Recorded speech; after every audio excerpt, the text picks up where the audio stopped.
sura ya 3 mstari wa 5 na wa 6 na wa 7, au tuanzie wa 4 kabisa.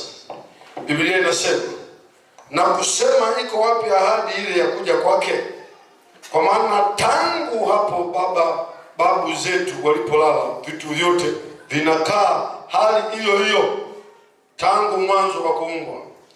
Maana hufumba macho yao wasione neno hili, ya kuwa zilikuwekwa mbingu tangu zamani, na nchi pia imefanyizwa kutoka katika maji na ndani ya maji, kwa neno la Mungu.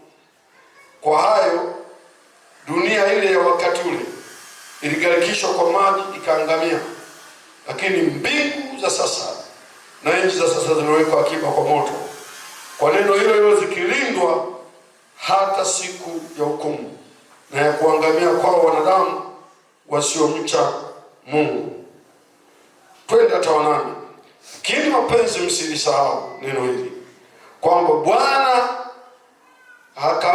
Bwana siku zote, neno hili kwamba kwa Bwana siku moja ni kama siku 1000, ni kama miaka 1000, na miaka 1000 ni kama siku moja. Wa 9, Bwana hakawii kutimiza ahadi yake kama wengine wanavyokudhania kukawia kwake, bali huvumilia kwenu, maana hapendi mtu yote apotee, bali wote waifikirie toba. 10, lakini siku ya Bwana inakuja kama mwizi. Katika siku hiyo mbingu zitatoweka kwa mshindo mkuu, viumbe vya asili vitaunguzwa na kufumuliwa, na nchi na kazi zilizomo ndani yake zitateketea. Jamani, amina. Sasa natamanisha uendelee kusoma hata wa 11 unatamanisha, wa 12 unatamanisha, lakini wacha tuishie. Watu wa Mungu, kazi yangu mimi kubwa ni kuonyesha kwamba maisha tulionayo na jinsi tunavyoishi, tunazo dalili nyingi za kupima na kuelewa kwamba tuko mwishoni. Jamani, amina. Tunaishi nyakati za mwisho. Leo ninataka tupitie, na pengine tutapita pakubwa, lakini kwa kusama tu. Lakini mistari hiyo niliyoisoma unaona jinsi ambavyo inaelezea watu kwamba wanafikiri mambo yamekaa vile vile, hakuna kinachobadilika. Lakini Petro anataka kutuonyesha kwamba mabadiliko yapo. Dunia haiko vile vile kama ilivyofanya nini? Ilivyoumbwa. There was changes. Kuna mabadiliko. Na anaanza kuwaonyesha watu wa wakati wake waelewe kulikuweje, kumetokea nini mpaka pale walipo. Sasa leo mimi nataka nimekupa kichwa kinachosema, au sehemu ya 5, mapitio ya historia na mlinganisho. Tuko kipindi gani? Ndio ninachotaka kuzungumza. Au tuko majira gani? Haya majira tumenayo. Sasa jambo la kwanza, kama unaandika kwenye hii 5, namba 1 ni majira ya dunia. Hii dunia ina majira. Mwambie jirani yako, dunia hii ina majira. Tunapozungumza majira, hapa tunaona mabadiliko kadhaa ambayo dunia imepitia na mpango wa Mungu katika kila wakati. Ukisikia majira ya dunia, tunazungumzia mabadiliko kadhaa ambayo dunia imepitia na mpango wa Mungu katika kila wakati huo. Dunia imepitia mabadiliko. Jamani, amina. Na tuelewe katika mabadiliko ambayo dunia imepitia, muda huu tuko wakati gani? Sasa andika, maana hii ni eneo moja tunazungumzia habari ya hii ni majira ya dunia. Ujue majira ya dunia ili ujue tuko majira gani. Mmoja tunaita wakati wa asili. Ya dunia imewahi kupitia kipindi kinaitwa wakati wa asili, au wa mwanzo kabisa. Huo wakati ukoje? Wakati huo Mungu aliumba mbingu na nchi. Mwanzo 1 mstari wa 1 hadi wa 2. Huko mwanzo kabisa, unaitwa wakati wa asili. Kitabu cha Mwanzo sura ya 1 mstari wa 1 hadi wa 2. Na inasadikika kipindi hicho ndio ndio shetani aliasi. Andika na Isaya 14 mstari wa 12 hadi 14. Kwa hiyo kwenye majira ya dunia iliwahi kupitia wakati unaitwa wakati wa asili, wakati wa mwanzo kabisa huko. Jamani, amini. 2, kuna wakati unaitwa majira ya Edeni. Majira ya Edeni. Hapo Mungu aliweka mpango mpya tena. Mwanzo sura ile ya kwanza, sura ile ya pili na kuendelea, utaona majira hayo yanaitwa majira ya Edeni. Majira haya yaliishia siku ya anguko. Kikawa ni kipindi kingine kabisa. Majira ya Edeni yaliishia nini? Anguko. Kwa hiyo kutoka kuumbwa kwa mwanadamu mpaka anguko, hali yake ya dunia na sasa iko tofauti. Utofauti mwingi tu. Kulikuwa kuna dhambi, si ni kweli? Kulikuwa kuna miba au miba ilikuwa haipo? Miba ilikuwepo, ilikuwa haipo? Ilikuwa haipo. Yaani manake na wao walipitia mabadiliko kabisa.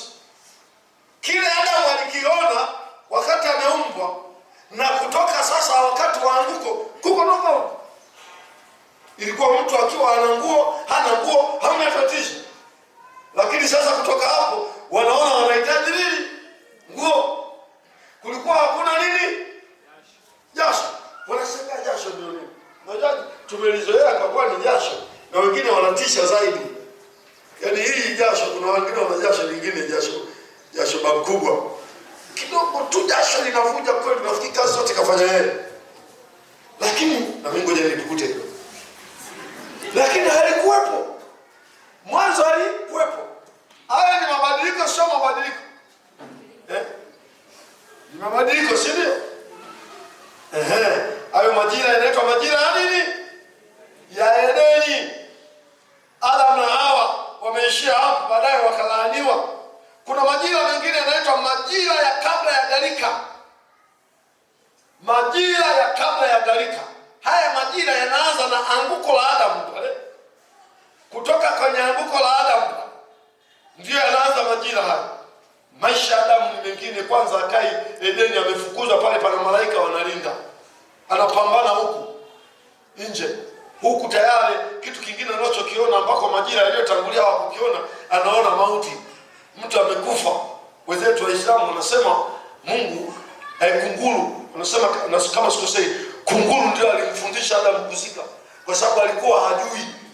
Sasa kunguru akapigana na mwenzake. Kunguru alipigana mmoja, alipokufa kunguru mmoja akafukua hivi akamfukia. Ndio Adamu akasema, la, kumbe mwenzangu akifa nataka nifukie. Sisi tunakataa, mwanadamu hawezi kuzidiwa akili na kunguru. Lazima uwe na mawazo yako. Yaani kunguru hamzidi mwanadamu akili, inawezekana? Adamu asijue watu wanazikeje. Lakini hoja yangu ni kwamba hapa sasa Adamu anaanza kuona, kumbe mtu unaweza kushangaa ghafla amenyamaza kimya, haupumui. Maana watoto wake wawili, mmoja anamuua mwenzake, na yeye ndio anaanza kuona, kumbe Mungu alisema nitakufa. Ni kila mtu yule nitakufa. Sasa angekufa yeye asingeona kifo kikoje. Akatangulia kufa mwanae. Adamu ana msiba kwenye majira hayo. Majira ya kabla ya gharika. Habari za watoto wa Adamu ziko hapa, na idadi ya watu walipozidi na uovu kakithiri ziko hapo kwenye majira ya kabla ya gharika. Mungu akaamua kuangamiza wote kwa maji. Akapata neema Nuhu tu. Nuhu na wanae tu akapata neema katika ile Mathayo 6 mstari wa 8. Huu ndio ulikuwa mwisho. Ulikuwa mwisho wake wa dunia. Ilipata mabadiliko makubwa. Dunia ilikuwa mwisho wake hapo. Ikapata mabadiliko makubwa. Kwa nini? Kwa sababu gharika ile ilikuja sasa ikafunika dunia nzima. Majira ya 4 tunaita yaani gharika ilikuja ikafunika dunia nzima. Kutoka hapo yakaja majira ya namba 4, yanaitwa majira ya dunia ya sasa. Mwambie jirani yako, sisi tunaishi majira ya dunia ya sasa. Nimeeleza majira ya aina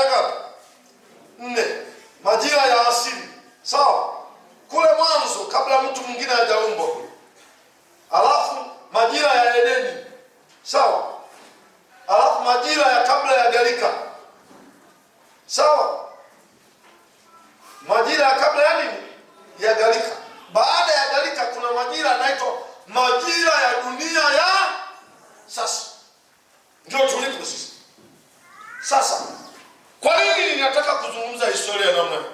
Kama tuko majira ya dunia ya sasa, mwambie mwenzako hakuna majira mengine yenye kutupa nafasi sisi.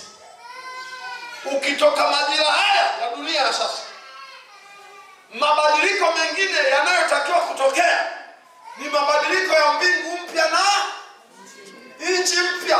Basi sijui kama unanielewa. Sasa kwa nini haya mapitio ni ya muhimu? Ni ya muhimu ya kwamba hakuna dunia nyingine ambayo itateketezwa kwa moto. Ni hii. Mwambie jirani yako ni hii. Yaani hatusubiri dunia nyingine kwamba itapita hii, atakuja mwingine. Never. Na sio hamna kwa maneno yangu. Never kwa maneno ya Mungu. Mungu anamwambia Nuhu, sitaigarikisha tena nini? Dunia. Kwa nini? Kwa maji. Na Petro anasema mbingu za sasa na nchi za sasa zimewekwa akiba kwa nini? Kwa moto. Kwa hiyo dunia itakayochoma moto sio dunia aliyowahi kuishi Adamu na Eva. Ile ilishapita. Sio dunia ile ya asili ya Adamu na Eva kwenye ile wakati wa Edeni. Hapana. Au baada ya anguko wazao wake wa Adamu walivyoishi, wakina Enoki na wengine. Hapana. Dunia tunayoishi sisi ni baada ya gharika. Na ndio maana wachimbaji wa mambo ya kale wanapochimba wanaona kwamba kweli dunia inawahi kugharikishwa. Kwa nini? Kwa maji. Jamani, amina. Na watu wa wakati huo waliondoka na kuna mabadiliko. Sehemu nyingine wasema walifukua chini wakamkuta tembo chini kwa sababu kuna barafu, bado akawa hajaoza kwa miaka mingi. Kwa dunia hii yetu ya sasa na ya wao ni tofauti. Na miadi yake ya dunia hii ya leo na miadi ya wale ni tofauti. Jamani, amini.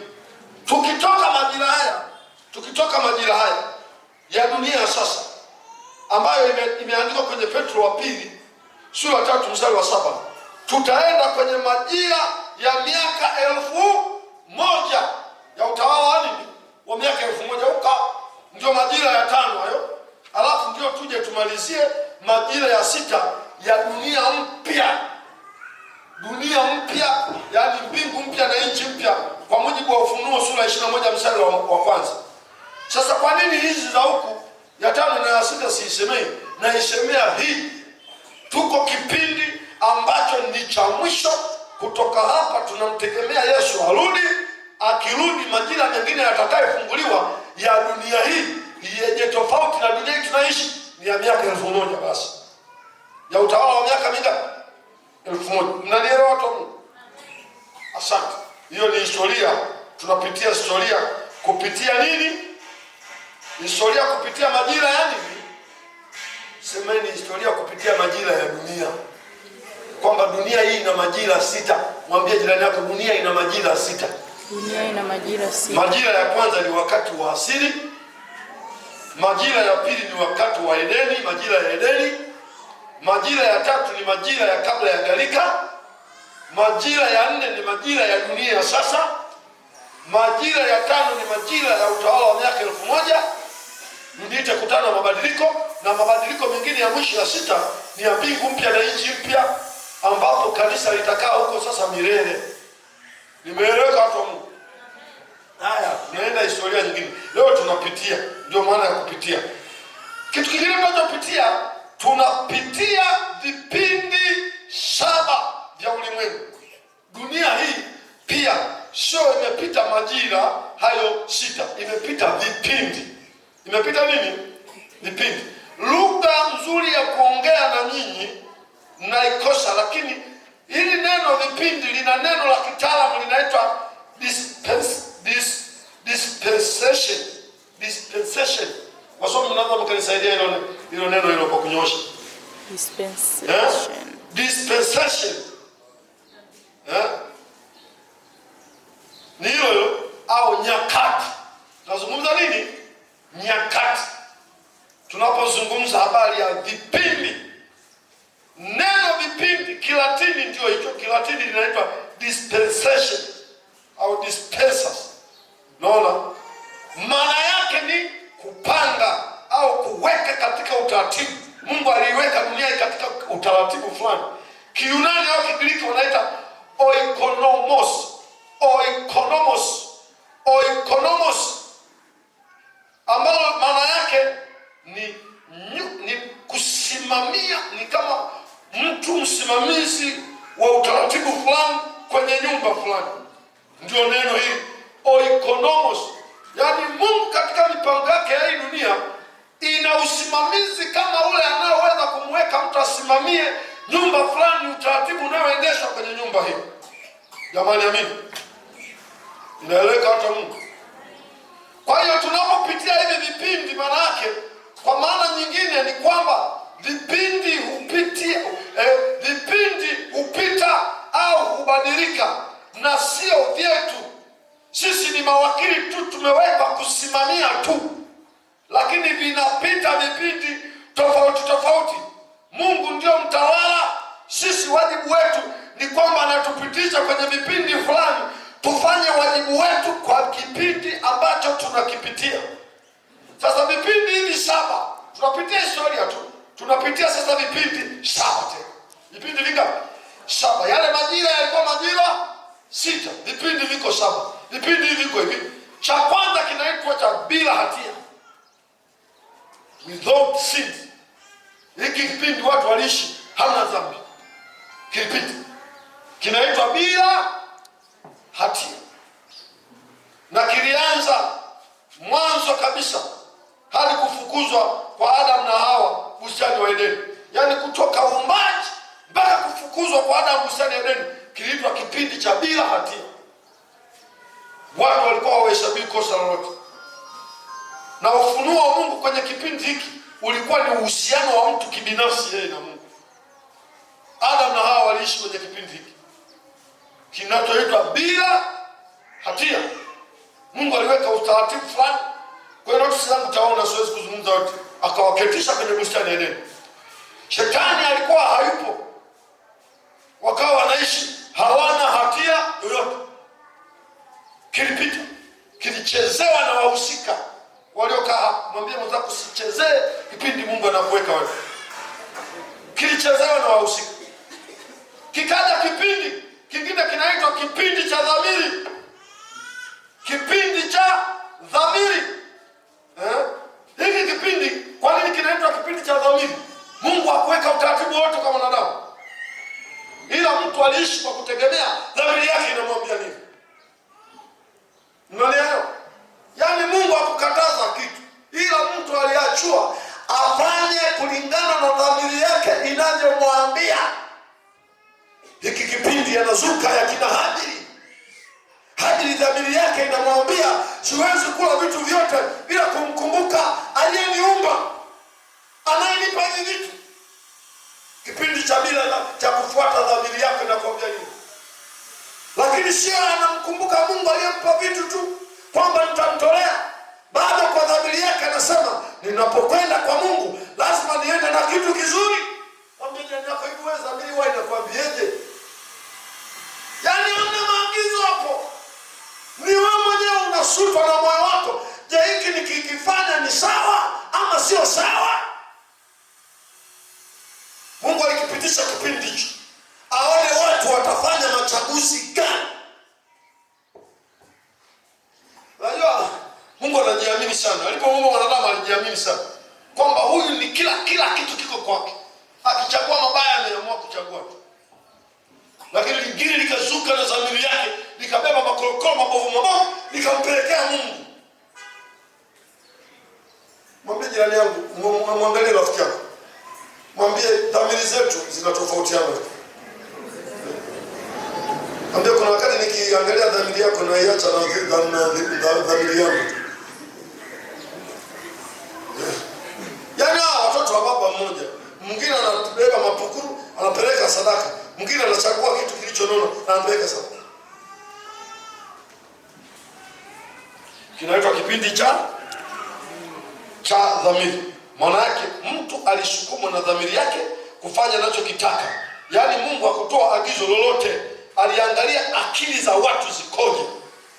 Habili anapanga kutoa sadaka nzuri, lakini Kaini anapanga kuua. Dhamiri yake inamsukuma kufanya ni kipindi kinacho cha dhamiri. Kama mambo ya kuzungumza kwenye kipindi hiki, lakini mniache kwa sababu notice zipo, mtapata kitabu, nisonge mbele kidogo. Kipindi cha tatu kinaitwa kipindi cha utawala wa serikali. Mungu akaamua kuweka utawala wa serikali. Akaamua kuweka utawala wa serikali. Hii ni tangu gharika hadi mnara wa Babeli. Wakina Nimrod wameishi kipindi kilidumu kama miaka 400, kipindi cha sheria. Walitakiwa watu wasimame waongoze watu kwa sheria. Hapa mwanadamu anaanza kula wanyama na vitu vingi vinatokea kwenye kipindi hichi. Kinaitwa cha utawala wa sheria. Sio cha kile cha Torati, kingine waliongozwa na serikali, ndio ilikuwa inaongoza serikali ya wanadamu. Wanadamu wanachoongoza ndio hicho walichopanga wanadamu kuendesha jamii, ndio kilikuwa hicho. Kipindi cha 4 kikaja kipindi kinaitwa kipindi cha ahadi au kipindi cha mababa. Ndio wazee wa kina Abraham wanatokea hapa, kina Isaka wanatokea hapa, kina Yakobo wanatokea hapa, na wengine wale 12 wanatokea hapa. Miaka 430 kilichukua. Hapa Mungu alianza kushughulika na jamaa. Hafanyi kazi na watu binafsi, anaanza kushughulika na jamaa fulani, jamaa fulani, ukoo fulani. Kipindi hicho kina vitu vingi vya kuvizungumza, lakini tusonge mbele. Kikaja kipindi cha 5 kinaitwa kipindi cha sheria. Hicho ni kipindi cha Torati, tangu mlima Sinai mpaka mlima wa Kalvari. Sheria ilianza mlima wa Sinai ikaishia mlima wa Kalvari. Mlima wa Sinai wakati Musa amepanda kwenda kuonana na Mungu, mlima wa Kalvari wakati Yesu amekwenda kuzichukua dhambi zetu. Miaka 1300 kilikuwa kipindi cha sheria. Mungu anasisitiza tena njia ya kumwendea yeye kupitia damu katika kipindi chochote. Kama katika sheria hii tunaona damu zinamwagika nyingi za wanyama, lakini hazikizi chochote. Torati ilionyesha makosa ya watu walishindwa kabisa. Mungu akaona sasa hao watu waende utumwani. Kaenda utumwani, wengine kwa ajili ya kuharibu sheria. Kipindi hicho cha 5, kipindi cha sheria. Kikaja kipindi cha 6 kinaitwa kipindi cha neema. Jamani, amina. Hiki ni tangu kupaa kwa Yesu hadi kuja kwa pili kwa Bwana Yesu. Yaani maana yake kipindi chetu tulicho nacho hiki kinaitwa kipindi cha nini? Cha neema, grace period. Hiki ndio kipindi chake. Unaona? Narudi tena. Kumbukeni kule tulisema majira ya 4 tuliyaita ni majira ya dunia ya sasa. Na sasa tuko kipindi hiki cha nimekiita kipindi cha 6, kinaitwa kipindi cha neema. Sasa ukitoka kipindi hiki, unalisikia mtu wa Mungu, cha 6, hakuna kipindi kingine tunachokisubiri. Tunasubiri kipindi cha utawala wa Mungu. Basi tuko mwishoni, hatuko mwishoni. Na tumesabipukuta vipindi huko vyote, tuko cha neema. Kimebaki hiki kimoja. Unaona leo tunapitia hii historia ili kujua kweli tuko mwishoni. Tumeshavikula vipindi vyote vimepita. Na hii ni theology. Hapa na kufundisha theology, na kufundisha mambo makubwa ya historia ya dunia hii ambayo kwa nini nazungumza historia? Hayakubaliki kimaandiko tu, yanakubalika hata kitafiti na kisayansi. Kwa hiyo tumepiga vipindi, tuko kipindi kinaitwa kipindi cha neema. Baada ya kipindi hiki hakuna kipindi kingine isipokuwa ni kipindi cha utawala wa Mungu. Na maana yake tuko mwishoni kabisa. Kipindi cha neema.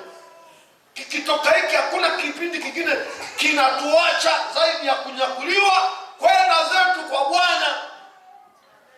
Na ukibaki maana yake imekula kwako. hicho ndio kipindi kitakuwa cha saba cha mwisho, ndio kipindi cha utawala wa nini? Kipindi cha utawala wa Mungu. Sielezei kwa sababu lengo langu kubwa ni kutaka kujulisha tuko vipindi gani.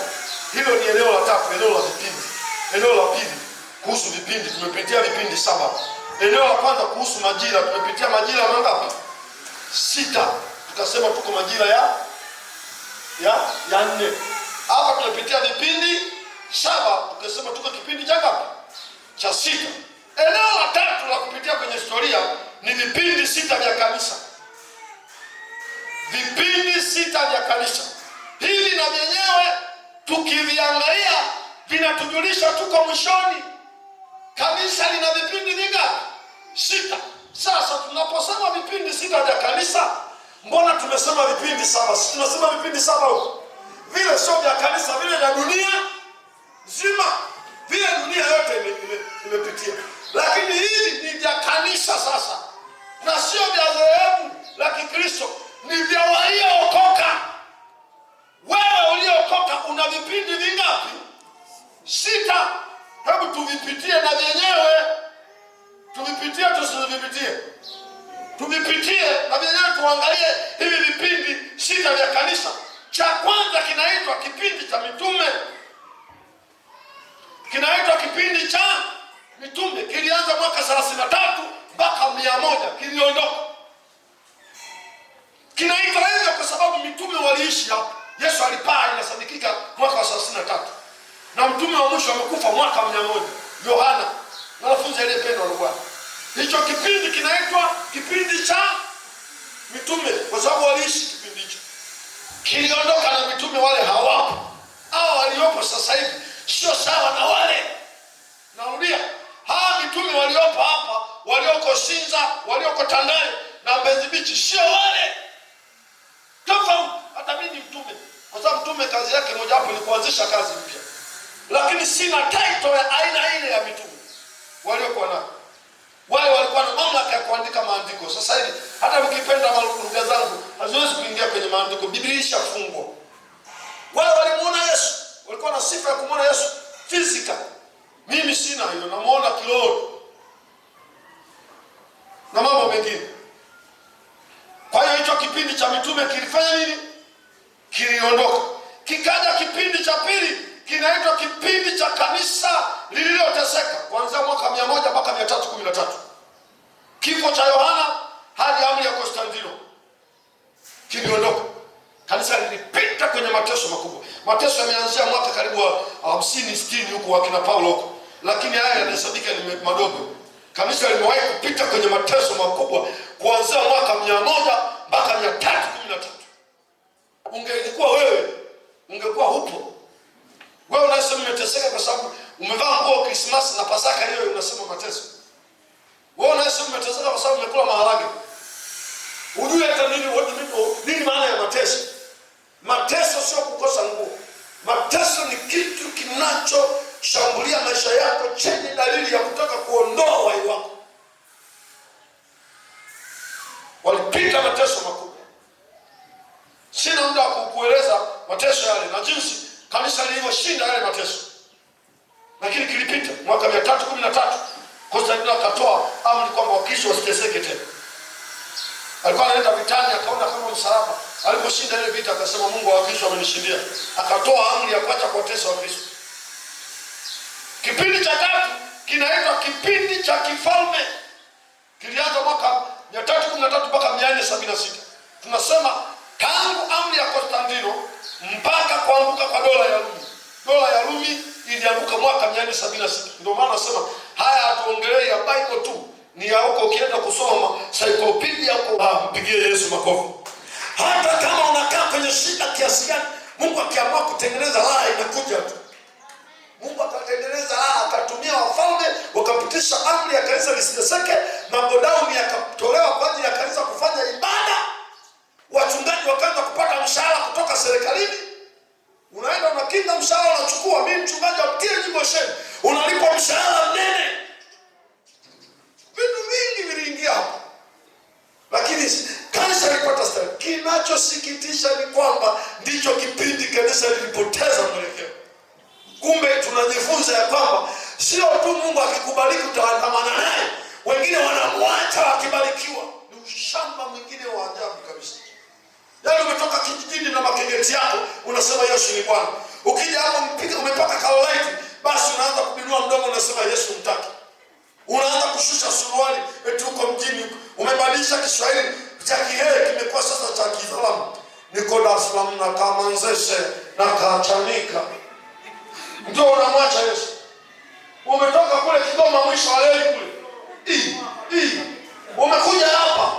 Unakuja kumwacha Yesu hapa. Kwa sababu badilisha sura, ukoko na makengeti usoni yametoka. Na maneno umeanza kujua Colgate kazi yake. Na mswaki wapigi tu blabla unasukua sana. Yanang'aa, unatupa Yesu. Mwambie jirani yako ukibarikiwa usimwache Yesu. Na hiki kipindi ndicho kimetengeneza uoga fulani wa mafanikio. Hata sasa hivi kanisa la Tanzania Assemblies of God linakwenda kwenye utajiri ambao hata Katoliki inatakiwa ianze kujipanga. Lakini tayari imeingiwa uoga. Kwa sababu mafanikio huwa yanawatupa wateule nje. Lakini sio makusudio ya Mungu. Mungu atubariki ili tumwache, anatubariki tujivunie yeye. Anatubariki ili aipe heshima kanisa. Lakini wakibarikiwa, muulize mzako siku ukipata kagari vipi? Ukipata kagari vipi? Sasa hivi tu ukiendesha usiku kwenye ndoto, ukiamka unaanza kusema, iko siku nimepata gari. Ukipata je? Ukiwa kwenye gari mwakako je? Ukiwa na watoto wako wanakwenda Ufaransa na wapi wanakwenda na kurudi, wamesoma, unakueje? Na wewe wanaanza kukupa scholarship kaanza kupandaga tu ndege uende ng'ambo, unakueje? Rafiki yangu mmoja nilisoma naye chuo cha Biblia, nilikuwa naongea naye leo. Akaniambia, "Kalinga, uko vile vile au umebadilika?" Nikasema, "Unaniuliza swali?" Akasema, "Kwa sababu nakujua ulikuwa rais wa chuo, lakini ulikuwa wala hata haionekani kama wewe ni rais wa chuo, ulikuwa kawaida tu, urais haujawahi kukupa mabega." Nikamwambia, "Nadhani ndio nilivyo." Ila nilikuwa najiuliza, nikasema, ili waliulize kanisa badala ya kuniuliza mimi. Lakini niwaambie kwa kweli, sitamani kabisa jeuri ya namna hiyo. Ni Mungu tu anatuinua. Ni Mungu tu anatufikisha kwa level fulani. Lakini hatufikishi hapo ili tuinue mabega. Hatufikishi hapo ili tumsahau. Kipindi hicho, ni cha ngapi hicho nimezungumza? Cha ngapi? Cha tano. Cha tatu. Ambao tumekiita kipindi cha kifalme. Sasa kanisa liishiki falme. Mambo yote yalikaa sawa. Hawateseki tena. Wako huru kufanya ibada. Serikali inawatambua. Kikaja kipindi cha tano kinaitwa kipindi cha matengenezo. Cha nne. Kipindi cha nne kikaja kinaitwa kipindi cha giza kutoka mwaka 476 hadi 1563. Darkness period. Hiki kinaitwa cha giza, kilikuwa cha giza kweli. Ndio sala za marehemu zilianza hapo. Vyeti vya msamaha wa dhambi vilianza hapo. Na msiyejua, ngoja niwaambie leo, msiyejua sisi ni Wakatoliki. Mwambie jirani yako sisi ni Wakatoliki. Sisi ni Wakatoliki. Sisi wote hapa Wapentekoste ni Wakatoliki. Yaani jina la Katoliki tulioanzisha ni sisi. Sisi ndio tulianzisha. Maana kanisa lilikuwa halina jina. Walikuwa wanaitwa Wakristo, watu wa njia ile. Tukatafuta jina, tukasema tuitwe Catholic. Maana yake ni nini? Ni kanisa lenye mafundisho sahihi na linaloenea pote duniani. Neno Roma ni kwa kuwa makao makuu yalikuwa wapi? Rumi. Kwa hiyo Wakatoliki ni sisi. Wapentekoste baba zetu ndio walioanzisha hilo jina. Kwa hiyo kipindi cha matengenezo kanisa hili la Katoliki la waliokoka lilikuwepo, lakini limeisha ingizwa na uzauza ya kutosha. Vyeti vya msamaha wa dhambi vimeingia, kuambia watu wengine wawe maburuda wasioe na wengine wasiolewe kumeingiza. Kulikuwa kuna watu ambao walikuwa wakufunika macho, wanasema wanajilinda na uovu, wanafunika macho. Unajua niliwahi kusema, unaweza kusema uko rohoni kumbe uko chooni. Kwa walikuwa wanatembea wamefunika macho namna hii. Akienda akigonga anasema nimepata COVID kwa ajili ya kulinda utakatifu. Walikuwa wale kwenda kukaa polini, wanakaa huko. Lakini cha ajabu dhambi liwakuta huko polini. Yaani vikaingia vingi. Vyama vikaingia sijui vya wanani vikaingia. Ukiangalia unaona kama matawi hivi vyenye kuleta tija, kama sisi tunavyosema zoni ya fulani. Sasa kila kazoni kakawa kana mambo yao. Kingine kazoni nikakutembea bila viatu. Wengine wakazuka kwa sababu kipanda gari, malaika wako wanahangaika kukufukuzia. Tembea chini. Kikazuka huko. That's why unaona baraza la wazee wa kanisa lazima liwe makini sana, kwa sababu kuna baadhi ya vitu vingine natakiwa kuvipangua.